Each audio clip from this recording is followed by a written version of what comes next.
cell inclusions or in cell constituents, we could see that in excretory products or the different types of metabolic products or metabolites, that is secondary metabolites, these are also the inclusions from the cells, right? So these are we are considering as a medicinal agent, or they are having the therapeutic values. That's what we are studying about the different types of medicinal plants. So coming to the alkaloids, these are also one of the great example of the secondary metabolites or cell constituent. That's what we are going to study. It is in the cell constituents, right?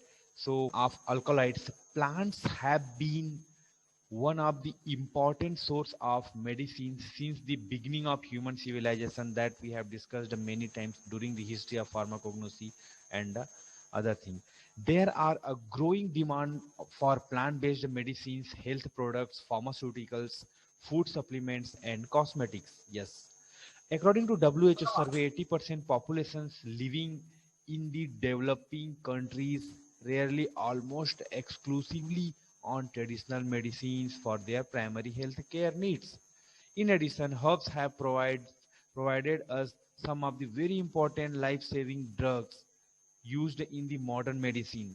However, among the estimated 250,000 to 4 lakh plant species, only 6% have been studied for biological activity and about 15% have been investigated for phytochemically. So you can see the how much scope still it is there, right? So coming to the definition, if you define try to define the alkaloids, the term alkaloids, alkali like, right? Alkali like is commonly used to designate basic heterocyclic nitrogenous compounds of plant origin that are physiologically active.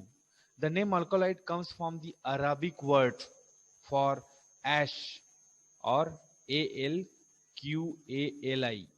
alquali, right? That's what. So here also alkali like, right? So that's what alkaloid. So if you see the little bit history about the alkaloid, most nitrogenous poisons in the history of civilization, notorious, sorry, most notorious poisons in the history of the civilization used by the human for 1,000 years. The first civilizations to use them were probably in ancient Sumerians and Egyptians, right? Egyptians. It was called a vegetable alkali. That's what the term alkaloid was coined by Messner, that we have seen, a German pharmacist in 1819. Then Derosan, a French chemist, he isolated nicotine, and Serturner isolated morphine from opium in 1803, that we have seen in the history of pharmacognosy, right?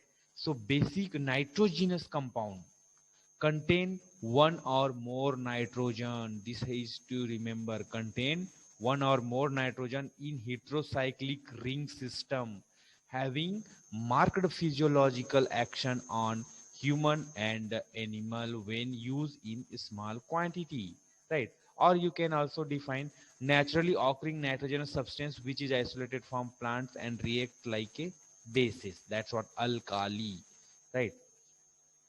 So fact about the mandrake, for example, here already used in Egypt in 3,500 years ago. Then Grecians times also considered as an extremely powerful aphrodisiac and fertility enhancer, and it is mentioned in the Quran and strictly forbidden, right? So the sponge that was given in the Jesus on the cross is said to contain the mandragora juice. Okay, played a major role in the witchcraft. Then witches prepared mixtures of extract of henbane seed, like Hyoscyamus niger, that is the name of the plant. Deadly nightshade, Atropa belladonna, it is the synonym is deadly nightshade, and the mandrake root to be applied on the skin or on the the gentle, right? So these are the mandragora, right? Most of the magic plant. So these are the few examples we can see from alkaloids. The alkaloid represents a very extensive group of secondary metabolites with diverse structure, distribution in nature, and important biological activity. That's what it is important. An alkaloid is a cyclic compound containing nitrogen in negative oxidation state, which is of limited distribution in living organisms, right? So the definition includes both alkaloid with nitrogen as a part of heterocyclic system and many exceptions with exocyclic nitrogen such as colchicines and capsaicins. Colchicines from colchicum and capsaicin from capsicum, right? Generally the function of secondary metabolites in plant it is not determined. Yes, that's what we yesterday also we discussed, that secondary metabolites are excretory products or not useful for the plant, that is useful for the human beings. Concerning the alkaloid, they are the protective mechanism against herbivore animals and possibly some parasites is assumed. In contrast, the plants can become the targets for insects that specialize in the alkaloid producing plants like bark, tree, and all those things. However, strong physiological effects and selectively of some alkaloids present opportunities for utilizing the alkaloids for human medicine. That's what we are having lot of medicine like tobacco, vinca, raulfia, and all those things. Alkaloid description, right? So let's have some description. Contains nitrogen usually derived from an amino acids. It is bitter tasting, generally white solid except nicotine. It is brown liquid from tobacco, otherwise it is white solids. They gives precipitate with heavy metal iodide. Caffeine, a purine derivative, does not precipitate like most of the alkaloids. So this is the exceptional you should remember, like nicotine and caffeine, how they are. Alkaloids are basic. They form water soluble salts. Most alkaloids are well defined crystalline substance which unite with acids to form salts. In plant they may exist in the free salt, right? So different taste that also you should remember. What are the taste for alkaloids? So the most alkaloids are precipitated with the precipitated from neutral or slightly acidic solution by dragon drop reagent, right? DRAGENDORFF apostrophe S, dragon drop reagent. The what is the dragon drop reagent? It is nothing but solution of potassium bismuth iodide. Okay, so with the test drug or extract, if you will treat with the dragon drop reagent, it is going to give the orange color precipitate, right? What color precipitate? Orange color, right? So if you will treat with the Mayer reagents, Mayer apostrophe S, Mayer's reagent, it is nothing but potassium mercuric iodide solution. So with this reagent, if you treat the test drug or test extract, it is going to give the cream colored precipitate. Okay. So here once again you can see Wagner's reagent. It is nothing but iodine in potassium iodide. With test drug, it gives a red brown precipitate. And Hager's reagent, it is nothing but picric acid, which gives the yellow precipitate. So here you can see the different precipitate, how it is going to give by the different drugs, right? So that is the indication of positive sign. Physicochemical properties of alkaloids. The molecular weight ranging from 100 to 900. Most bases which do not contain O2 are liquid at room temperature, like nicotine, while those that do are solids, right? So in rare cases they are colored. Generally it is colorless. Most solid bases rotate the plana polarized light, right? Levorotatory and dextrorotatory that you completed in organic have high melting points, right? Normally are not soluble in water, occasionally slightly soluble. Okay, soluble in polar or slightly polar organic solvent, and soluble in concentrated HCl solution. Naturally occurring chemical compounds containing basic nitrogen atom, physiologically active, insoluble or springly soluble in water, crystalline solid, and a few are amorphous. So these are the physicochemical properties of alkaloid, different alkaloid. If you take the only physical properties, so what are the properties we can mention? Most alkaloids are crystalline solid, some are volatile like nicotine. Always it is coming, so you should remember this will be asked in competitive exam also. Non-volatile like pilocarpine and hyoscine. So whatever the color changes you can see, that is you need to remember. Majority of alkaloids are colorless, but some are colored. Example, colchicine and berberine are yellow. Then canadine is orange. That's what the letter also it has given in the same color. That's good. Solubility. Different in solubility, used as a base for their isolation and uh, purification from non-alkaloidal bases. So whenever the solubility parameter are also useful during the isolation. So following can be mentioned: both alkaloid base and their salt are soluble in alcohol.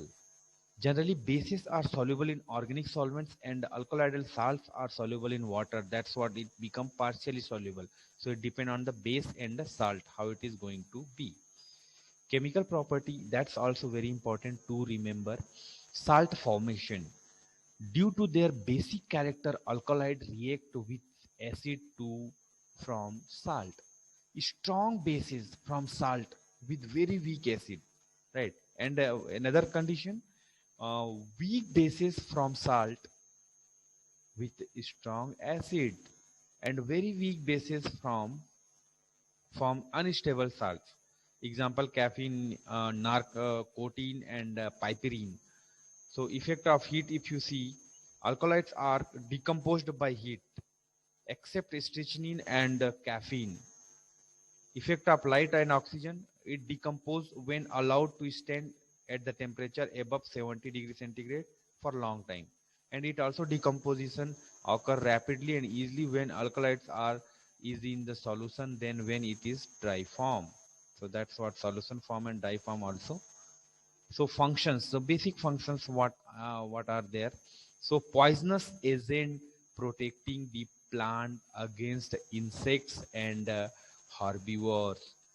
In products of detoxification reactions, representing a metabolic looking up of compounds otherwise harmful to the plants. Regulatory growth factors, it is also regulating the growth factor of the. So reserve substances capable of supplying nitrogen or other elements necessary to the plant economy. Okay, so the form of alkaloids, the free bases, salt with organic acids like oxalic, acetic acid, salt with inorganic acids like HCl, H2SO4, salt with special acid like meconic acids in opium and quinic acid in cinchona, then glycosidal form like solanine in solanum genus. Okay, so in distribution in plant, if you see all parts in Dhatura, you may get in bark, cinchona bark only you will get in Nux vomica seed you are going to get, aconite root, black pepper fruit, vinca leaf, and opium latex. That's what we have discussed in the classification of plants, crude drugs. Other sources like castoramine from the Canadian beaver. The Canadian beaver is the largest rodent in North America, right? So this kind of rodent you can see here in the picture. Here also in animal you can get like then muscoparadine from musk of deer, right? So whatever the deer in their musk you can get.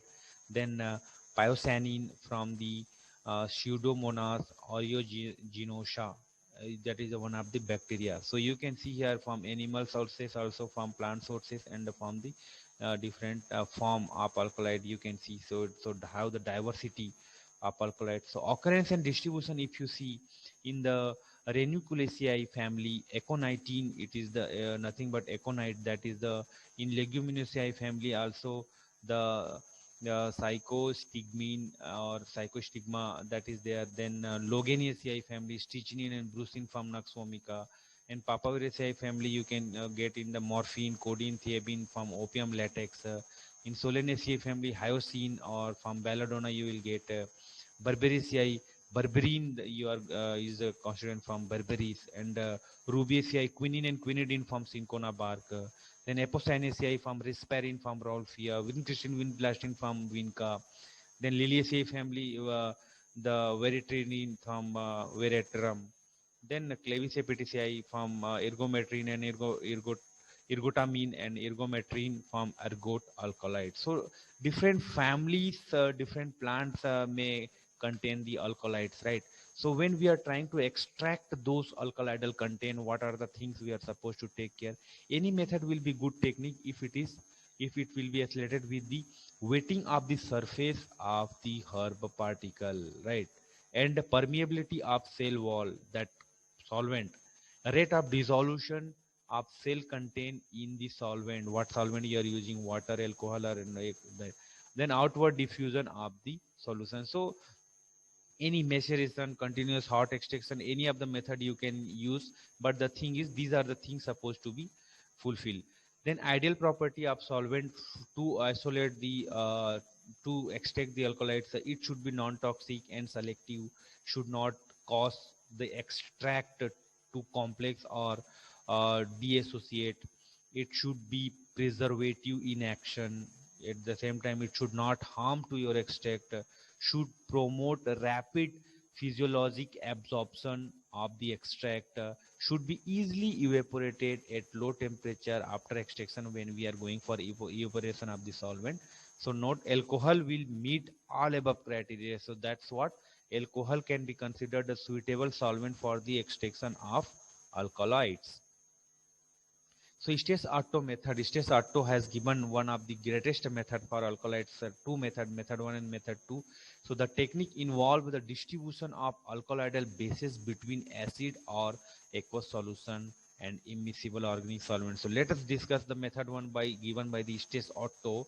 The powder is treated with alkalis and to liberate the free bases. Bases will be there, so to liberate that one, it will be treated with alkalis that can then be extracted with water immiscible organic solvents. Like, so in stage 1, powder material is moistened. First take the powder material, whether it is leaf, stem, bark, fruit, flower, whatever it is, where the alkaloid is there, with water and mixed with the alkali like sodium or potassium carbonate, right? After putting into the water sodium potassium carbonate, you add ammonia and a lime, make a paste with water, dry and repowder. Okay. Concept, what is the concept of doing so? Lime, the calcium hydroxide, which is combined with acid, tannin and other phenolic substance and set free alkaloid. That's what it's very very important to make the paste or slurry, because ultimately we are going our, what is the intention, whenever we are doing so, we need that whatever the chemical constants or alkaloidal content it is present into the plant material, that should come as it is without losing its form and all those. So here you can see in schematic diagram properly, powdered drug containing alkaloidal salts, right? So base and salts. So powdered drug, when it is there, it defatted if necessary, motion and render alkali with sodium bicarbonate, right? Like lime or ammonia. Then free alkaloid you will get, which exhaust with organic solvents like chloroform ether, right? So total extracts you are going to get here. So in this extract, many things will be there. So concentrate and shake with acid like dilute H2SO4. Two things will be there: aqueous acid solution and the residual organic fraction. So this one will be having a pigment, fats, a weak base and a chloroform soluble alkaloidal sulfate. So generally we don't need this. So we are going to continue with the aqueous acid solution, alkaloidal salts, where make alkaline extract with the miscible solvent. So here residual aqueous fraction, then organic solution, alkaloidal basis, so removal solvent. So crude alkaloidal mixture you are going to get here by this method. right?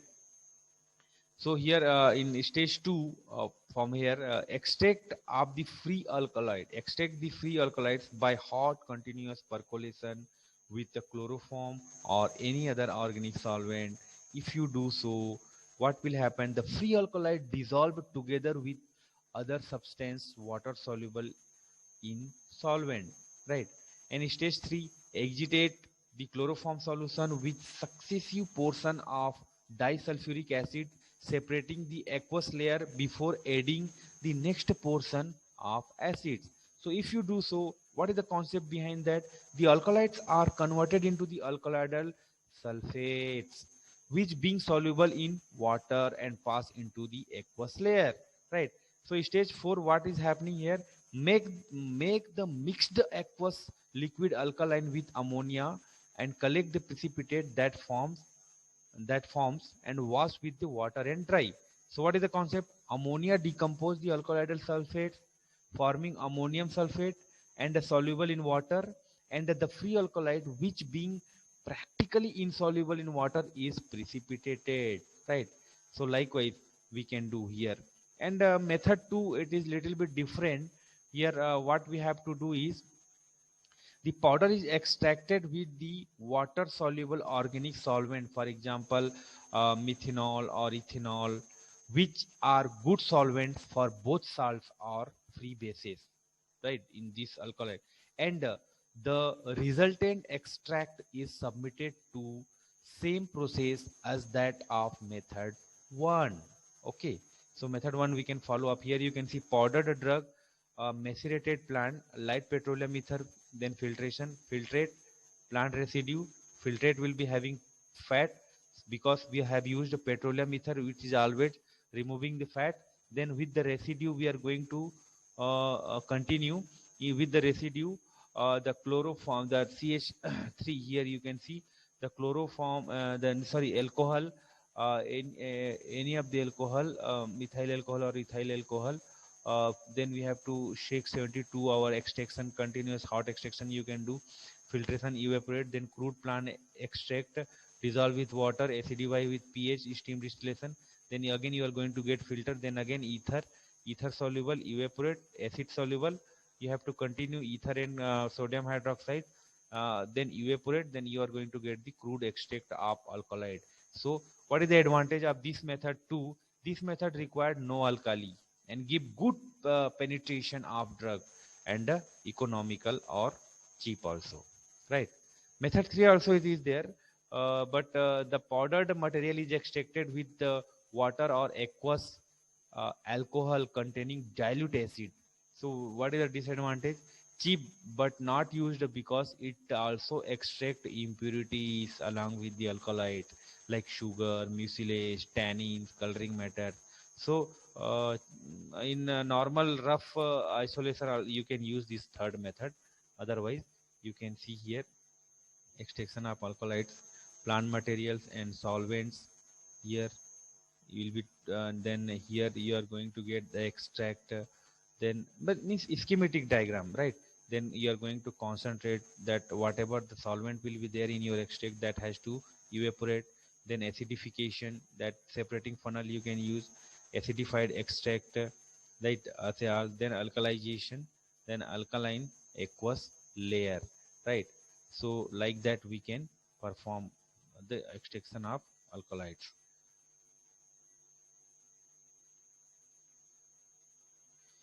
Extraction of liquid alkaloids. Here tobacco plant image it is there, right? So from here only nicotine. Plant powder is extracted directly with acidified water.